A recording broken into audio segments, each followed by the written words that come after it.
بسم الله الرحمن الرحيم يا منزل الكتاب يا الله ويا مجري السحاب يا الله ويا هادم الأحزاب يا الله ويا منزل الرحمة يا الله اسمع دعاءنا يا الله إنك أنت السميع العليم يا الله يا رحمن يا رحيم ampunkan seorang wanita yang pernah kami tumpangi rahimnya 9 bulan 10 hari lamanya.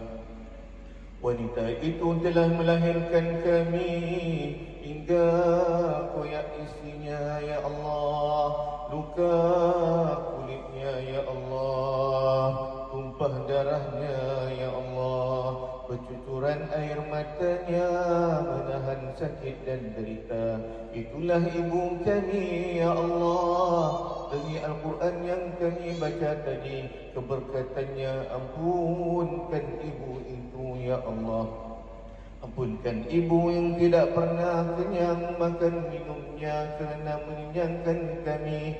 Ampunkan ibu yang tidak pernah lena tidurnya kerana mengenyakkan tiduran kami. Ampunkan ibu yang tidak berpisah langsung dengan sihat sakitnya kerana menjaga kebajikan kami. Ampunkan ibu mulia sungguh dirinya, sudi membasuh mencuci kotoran dan najis kami ya Allah.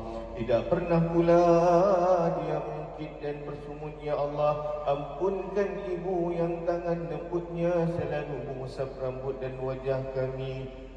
Hari ini wajahnya nampak urat-urat tua memamah dirinya ya Allah. Ya Allah, ampunkan pula seorang lelaki yang dibintikan nama kami dengan namanya. Itulah ayah kami ya Allah, manusia yang mengajar kami. Asyhadu an la ilaha illallah, asyhadu anna Muhammadar Rasulullah.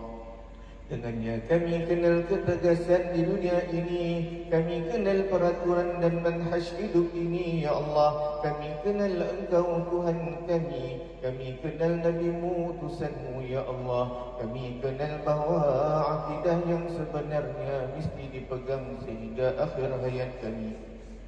Ya Allah, ampunkan ayah kami yang tidak selalu memahami dirinya.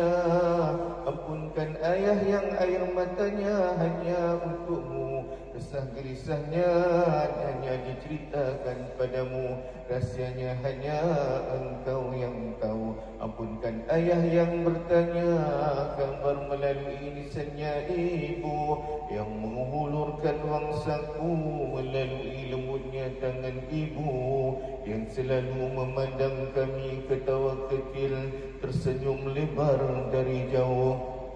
Tetapi apabila didekati wajahnya tegas mendidik kami. Hingga hari ini apabila kami jadi ayah ibu, kami baru mengenali itu ayah sebenarnya ya Allah.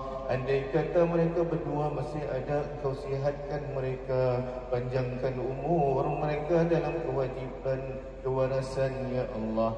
Ya Allah, tambahkan padanya ketabahan dan keimanan, ketakwaan ya Arhamar Rahimin.